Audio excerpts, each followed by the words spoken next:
Hi folks, welcome to or welcome back to Exposed, and if I'm welcoming you back and you like it here, I'd love it if you subbed and stayed. Another oldie but goodie.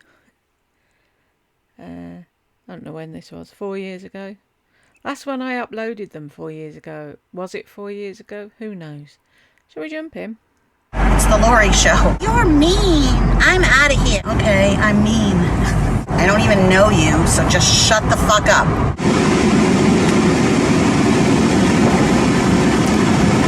Get my fat upper arm out of the way. It's a top-down day. 83 by the ocean. It's a hot All I can hear now is that Cake by the Ocean song. one for here. Turn that down. I am going to get my stitches out. Fun stuff.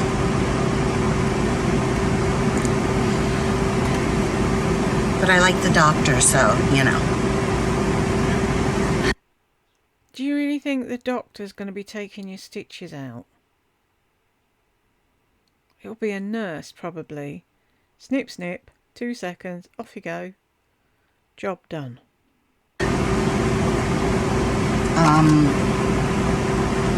And I'm gonna put on a little lip gloss here.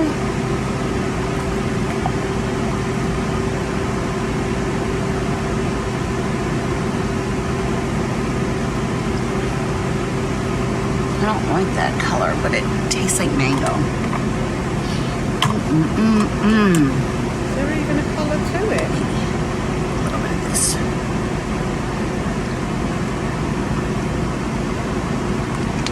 This poor lipstick. This poor lipstick what?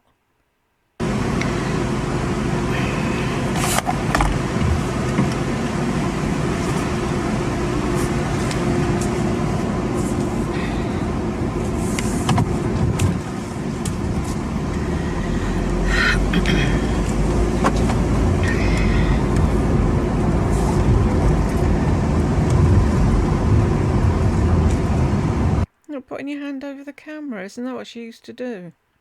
After she told everyone where she lived. God, it's so gorgeous out. So I just went for an interview this morning down the road as a hostess at like a local outdoor place. You went for an interview looking like that? Please tell me she went yesterday or the day before. Indoor. They just serve breakfast and lunch, and I thought that might be kind of fun to do like on a Saturday. Oh yeah, I think I might be a hostess on a Saturday and a bartender on a Monday, and I'll just pick and fucking choose what I want to do and when I want to do it. Sounds like you're really looking hard for a job there. But they need somebody Tuesdays and Wednesdays in the morning, and he just hired someone. Third one in a row. But he was very obviously impressed with my resume. He was like, Obviously. wow, you know. Well, he just basically thought I was really something else. And Oh, you're that alright. So if he thought you were really something else, why didn't he hire you? that's how I feel. I feel, sorry.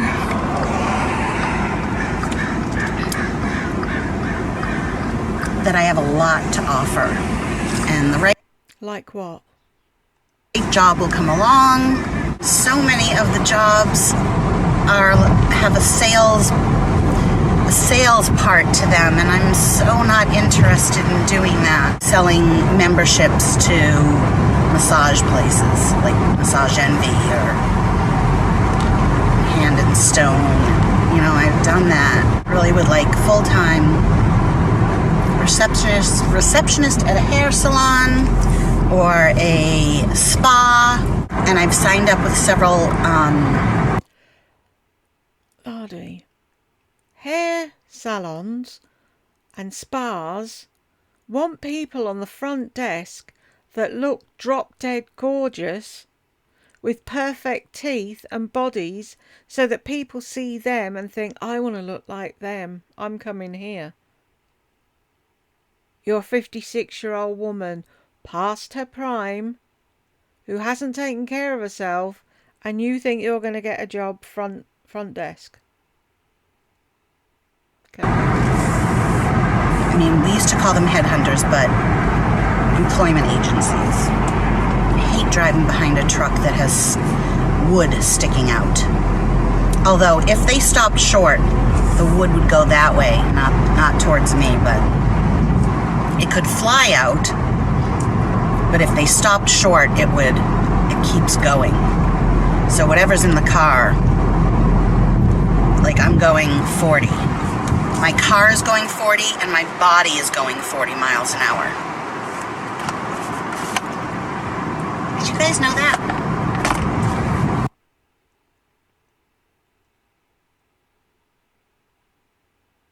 Did we know what? That our bodies going the same speed as the car we're sat in?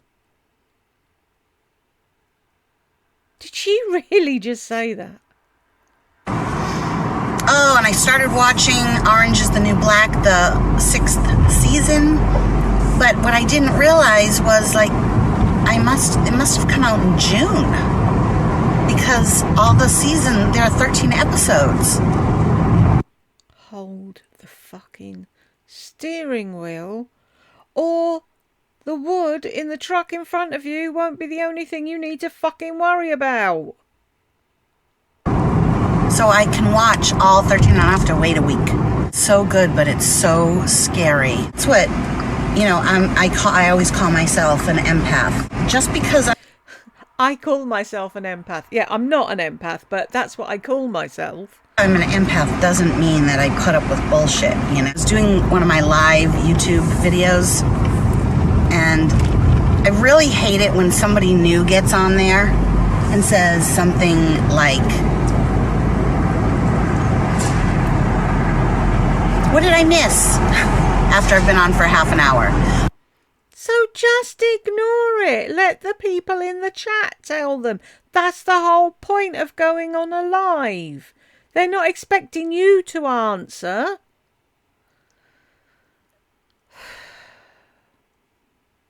Or, this is just how I take it. Or they're like, hi, I'm from Montreal.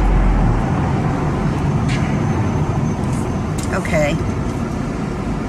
It's not about you, but I think that's just a greeting. And I don't know, half the time, I don't necessarily believe it. Where they say, because you're a paranoid android. They're from. And somebody new came on and, I don't know, asked some stupid questions or said something, and I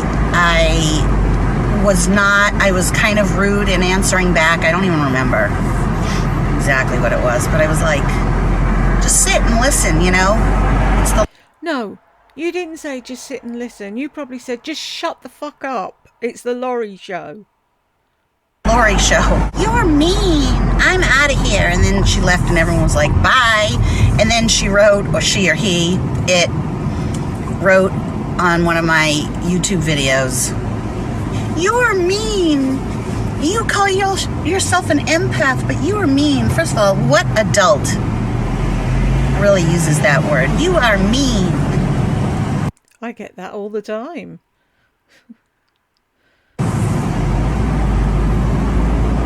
Okay, I'm mean.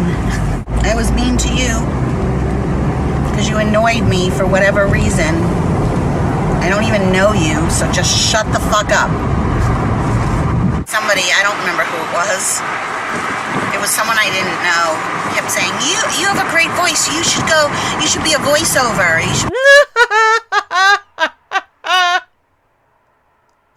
I'm sorry. Who would want to listen to that voice on anything? Be a voiceover, like, okay, yeah, I'm just gonna be a voiceover. I think I'm gonna be an actress. I want to be on Orange is the New Black the next season. Somebody said to me, you've got a good voice. Maybe you should think about doing voiceover work. And guess what? I've narrated 3 books. You can just do it if you put your mind to it. Or if you have the talent for it. Or if anybody wants to listen to your voice.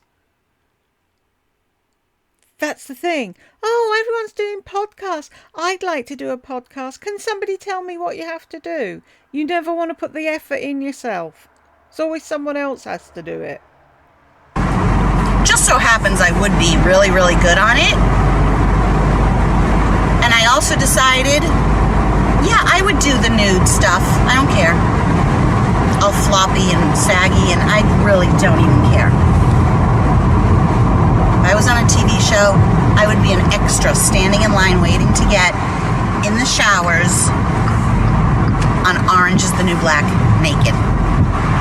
You just see a very short clip of me just standing there waiting to get in the showers with my boobs hanging down and my fat upper arms and my dry patches on my elbows. Like, okay, I'm actually going to entitle this video, I want to be an extra on Orange is the New Black. Right, she's giggling to herself there, but what she's thinking is, if I entitled my video that, someone will see me and they'll go, oh, she'd be perfect, we'll give her a job as an extra. So actually, anyone who watches it, one of the new guards, she's got red frizzy hair that she pulls back. She's not attractive on the show. She's obese, very, very fat. She got the job. She's an actress, and she didn't say, oh, I can't be an actress because I'm fat and because I have red hair and I'm not gorgeous. She got like a leading role. She got a leading role on a show. Probably because she's got some fucking talent, unlike you. And a lot of those actresses, they don't have perfect figures. The one who plays Frida, I like to look them up in real life and see what they really look like and how good they look compared to what they look like on that show. So for instance, if you guys know who I'm talking about, Suzanne, I love Suzanne. I love Suzanne so much. I don't remember the reason she's in there. They still sometimes show, like they haven't shown everyone's background, how they got into it. Some of them they do, but Suzanne, I just love her, and I would totally want to be her friend. But she looks crazy in that show. And I Googled her, and she's really pretty and very attractive. You know, when she's all done up and in real life, or the pictures, whatever, not on the show. I wonder if that stuff really goes on there.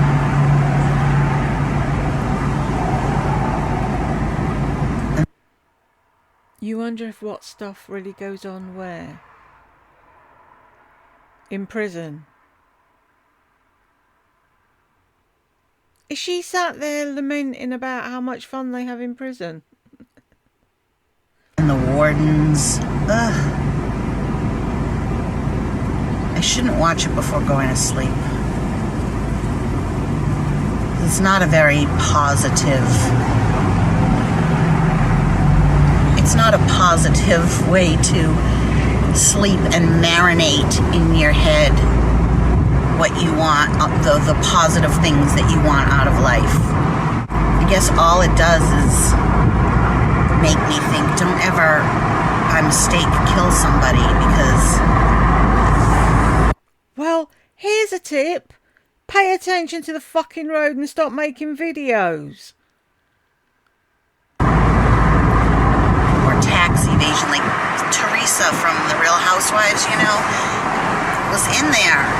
And so was Martha Stewart. My God, that really happened to them. And I don't know, I would totally break down and cry.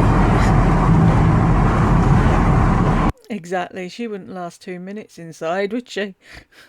Do you guys ever think about that when you watch, if you've watched Shawshank Redemption or... No, because I'm a law-abiding citizen, so I never daydream about what it'd be like if I went to prison. Orange is the New Black, or you think about maybe someone watching this has been in prison. So do you ever think about...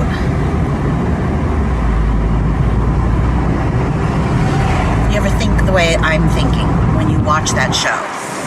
Just like when I watched the show Shameless, which a lot of you recommended, which I couldn't finish because it's just too depressing. All the raging alcoholism, it just affects me too much. That's what I mean by empath. Like, if I care about something, not a show, but if I care about you and you tell me that you're going through something or that something happened, I feel as though it's happening to me, or like... Yes, see, that's the difference. I feel as though it's happening to me. That's not being an empath. Look up empathy. Study it a bit more if you're going to pretend you're an empath. Like I'm there when it happened to you. If you tell me a story, I can picture it. I'm very visual, so I picture it happening, and then I have to say, oh my God, it's not happening. It's not happening to me. It's not happening to me. Yeah, it's not happening to me, but it happened to a friend. But you don't show them any concern because you're too fucking busy wallowing in your head about how you'd feel if it happened to you. I'm going to be early for my appointment, but I'm going to pick the secretary, the receptionist, and the scheduler. I'm going to pick their brains about the doctor because they told me he was single, but in the pre-op someone said he's married, and I'm not going to even go there if he's married. But I am going to see how it goes, how I feel. Is this it? Yes, it is. And then I will determine. I really want a job I used to have a job at Harvard Vanguard, which was a group of doctors, and I was at the front desk, main reception, and then I was also in like medical. While you're fucking chuntering on about all the jobs you've never had, I thought you'd already given the doctor your business card, so if he was in any way interested in you, would he not have already contacted you? How long do you have stitches in for? Is it 6 weeks or something? Or what's it called, medical office A or B or something, for a little smaller group of doctors. And I've really liked that. I don't know what it is, but I love checking patients in and out. Okay, we are in the garage now. And I bet you like reading their notes as well, don't you? And then sitting there and thinking how you would feel if it was happening to you. Of the hospital. And if I remember correctly, it's on the 2nd floor, which is where I am now. It feels like a dream that I was even here for surgery. And I do not remember barely remember coming home. Isn't that weird? Were you driving yourself? Because that's fucking scary, not weird. Come on, buddy. Move it, move it, move it.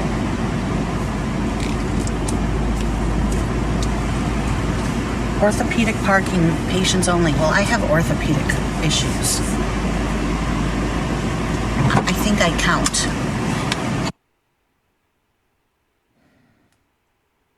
Does she ever follow the rules for anything? Fucking ever.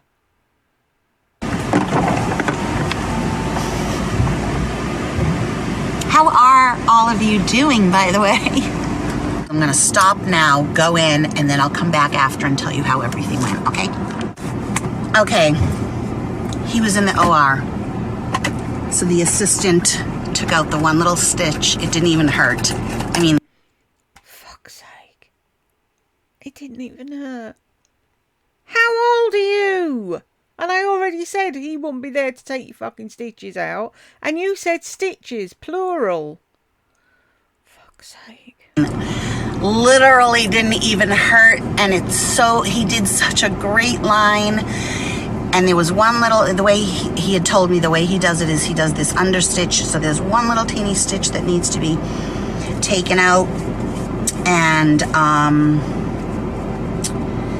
so she just literally said, you're gonna just feel like a little pull. And I didn't even feel that. And then it was snip, and that was it. And I was like, oh my God. So I didn't get to ask him out. But I did give them, the two women, my business card, and they had heard of Scentsy and seemed excited about looking at the website. You just never know. Just hand out the card. I said no pressure. I never put pressure on people to, in person to purchase. Like I would never say, you have to have it the way I do on here. Because here I can say that. I can say to you guys, oh my God, seriously, there is a scent next month that's coming out that you have to get. In the meantime, I'm just gonna do a shameless plug now.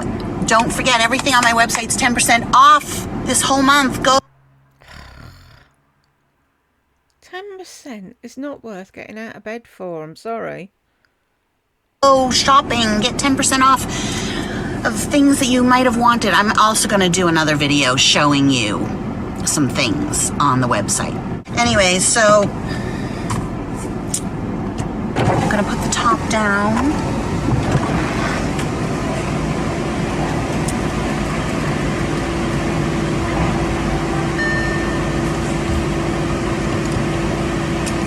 And leave. And drive home with you guys. Look where you're going.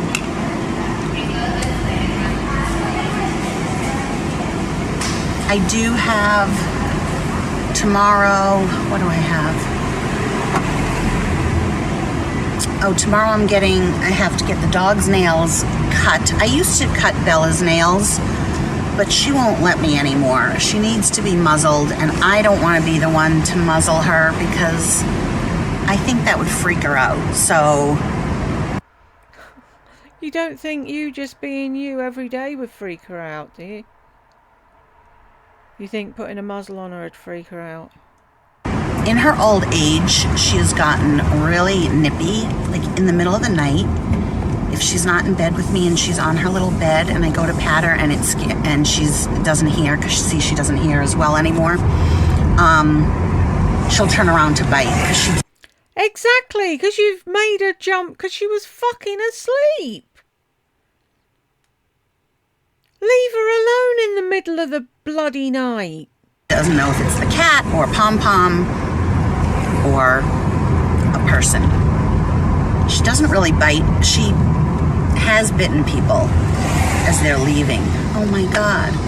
The car in front of me, the license plate is High L-O-R-R.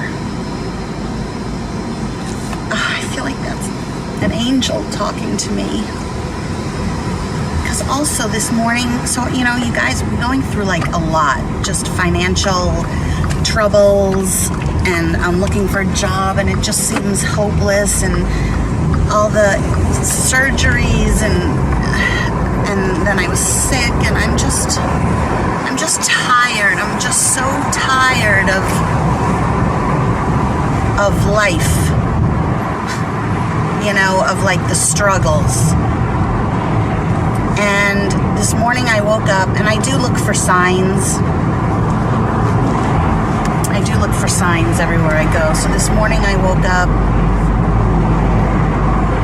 and I happened to look up at the ceiling, and there was just this, like in a weird spot, like where no light was, there was nothing reflecting anywhere, was a little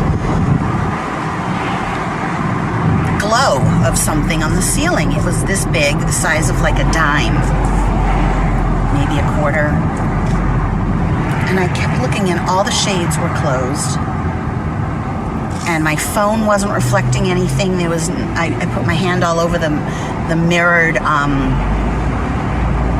end, my night table, and nothing made it move. And I've seen 3 of them before that were in weird spots,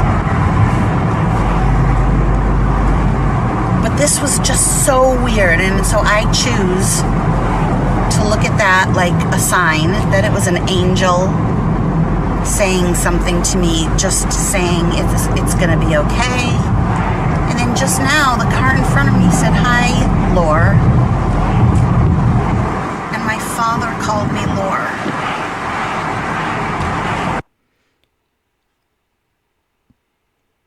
Shame you weren't as interested in your father when he was alive, isn't it?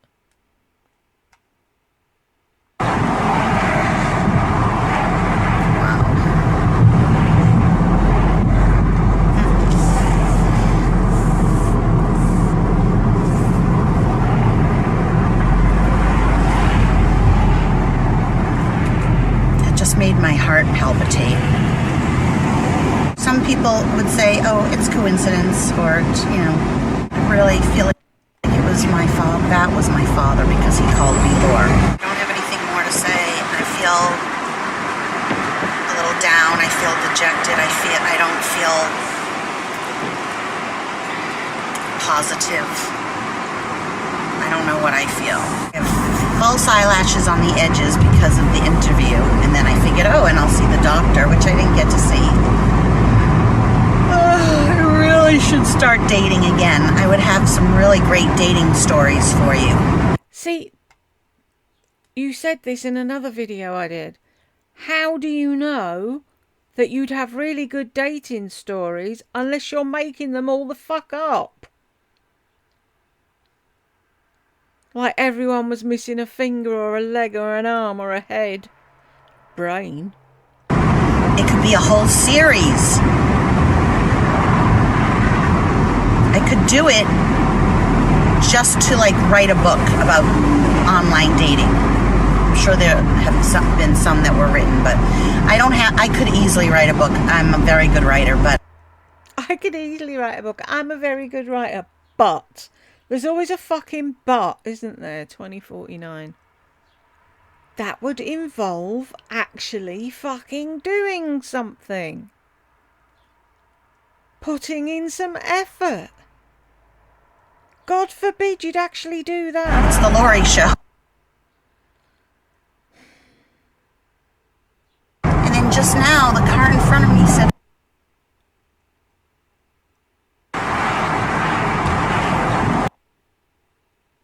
some people would say, oh, it's coincidence, or I don't have anything more to say. I feel a little down. I feel dejected. I don't feel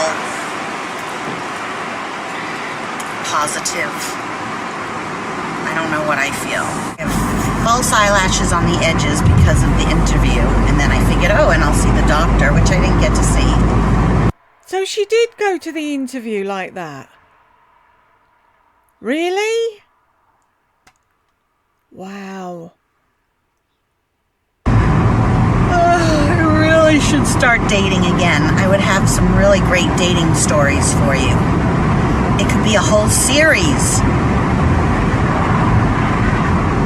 I could do it just to like write a book about online dating. I'm sure there have been some that were written, but I could easily write a book. I'm a very good writer, but I do not have that motivation or energy in me.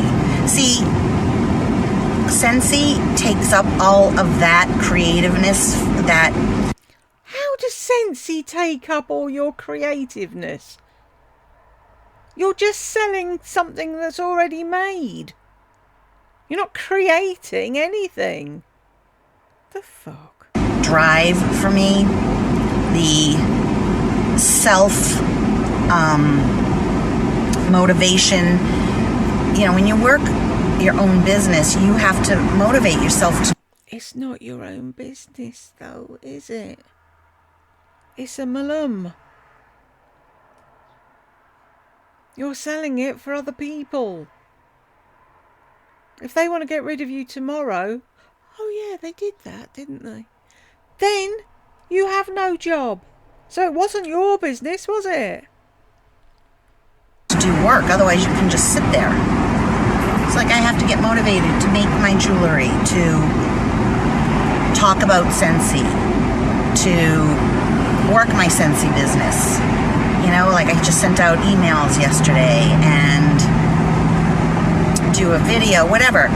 If you're an entrepreneur, I use air quotes because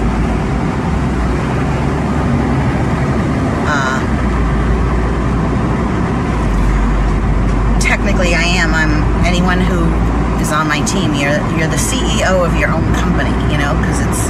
No, we are not. If it's your own company, then when you retire, can you pass it on to somebody? If you decide tomorrow you want to close it down, it's an MLM, Laurie. They take you to the fucking conventions, the cult meetings, and fill your head with bollocks, and then you come away going, oh yeah, I'm so motivated. You're a 1099 employee. It's your own. You're an independent contractor. But whatever, you have to, there's nobody on top of you saying, do this. It's you and your self-imposed milestones or goals, your self-imposed goals. You have to do it all. I don't want another job that I have to make my own goals like that. I want to have a boss that tells me what to do. But you don't like being told what to do you? And I do it.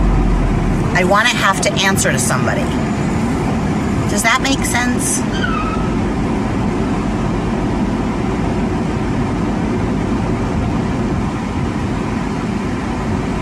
It's so beautiful.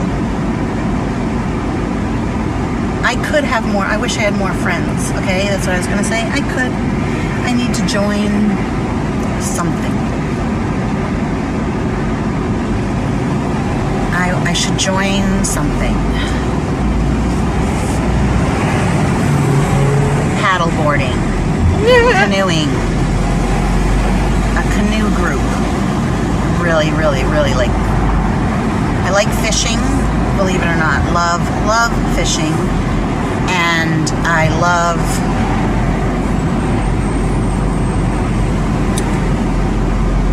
I don't think I could paddleboard because of my knees. Even touching them still, they're very, very, very sensitive. But I could do kayaking. I call it canoeing. Kayaking. And then there's a part of me that wants to be like a cocktail waitress. Or a waitress. You want to be a waitress? Do you know the hours they're on their feet? How tired they are at the end of a shift? The amount of work they put into do... You wouldn't last a fucking day as a waitress, never mind a week. Mark's like, get a job in a really big office on a top, high up. And I had all those jobs. Like, he was too young to remember. Oh, did you?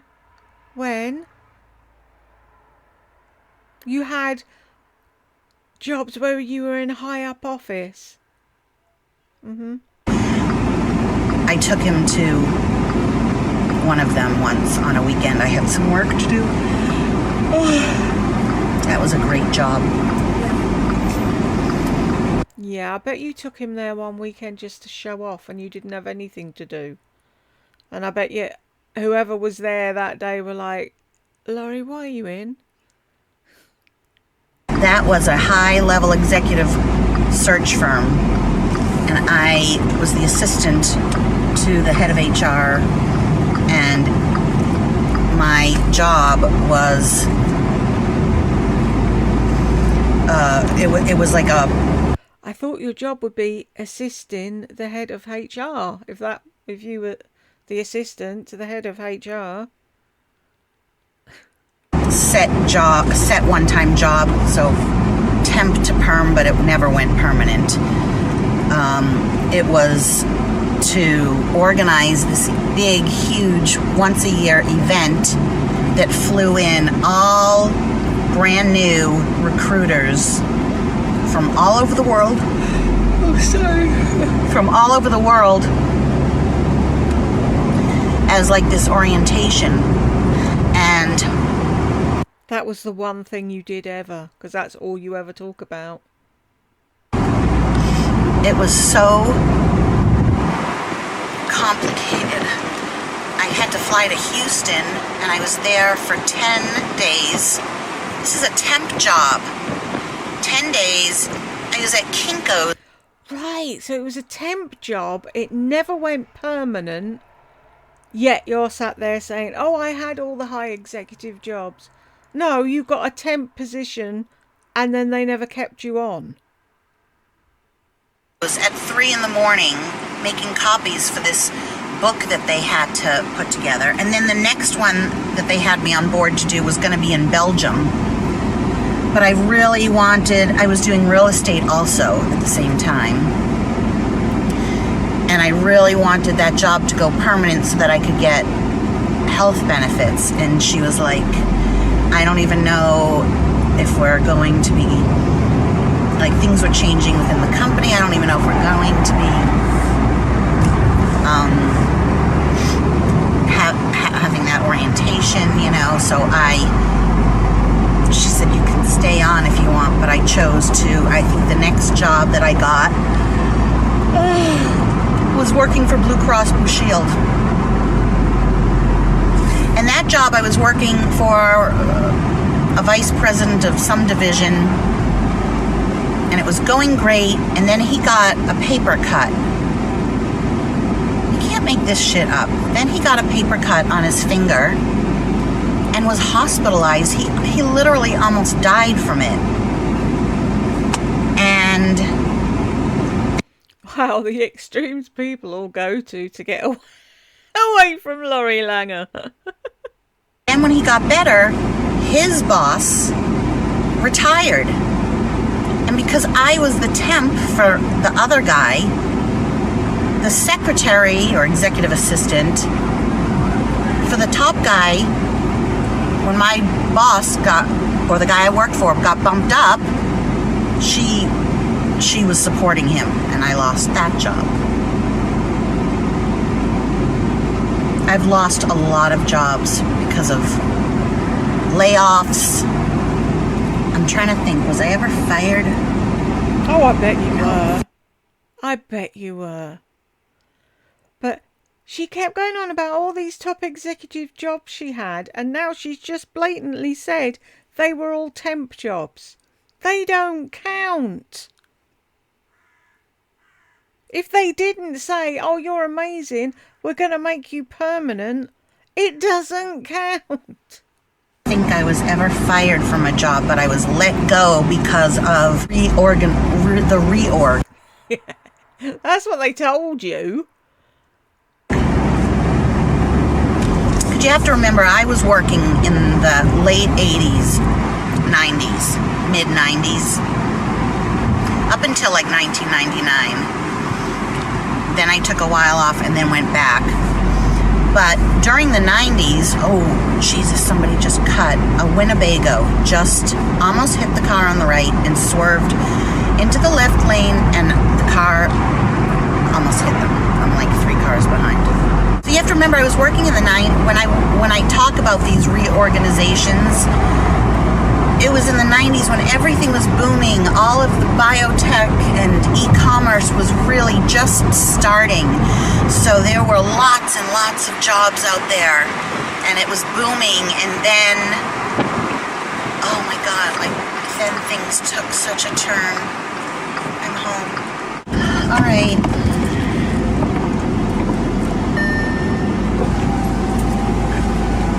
I might go live later. I don't like to save the lives just because they're an hour long. Okay. But if you guys think that I should, look at that glow. I love that.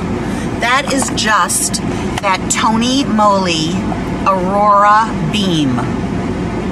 That's all that is. And it looks a little bit shinier in camera because of the light than it really is. In person, I look dewy and hydrated. All right, everybody. Mwah, love you. This is how I really look. Wow. So, if you got this far with me, people, thank you very much. And I'll catch you in the next one.